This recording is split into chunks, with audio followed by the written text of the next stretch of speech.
So, pag ayaw naman po, ito naman po yung gagawin nyo.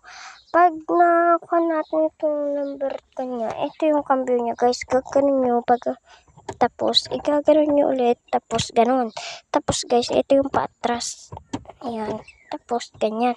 Tapos, pop. Ito, swish. Tapos, ito yung pintana. Andun sa may isa yung bintana. Ayun yung isang bintana. Lahat ng may bintana ka. Ayun na. Yan, may bintana yung namin.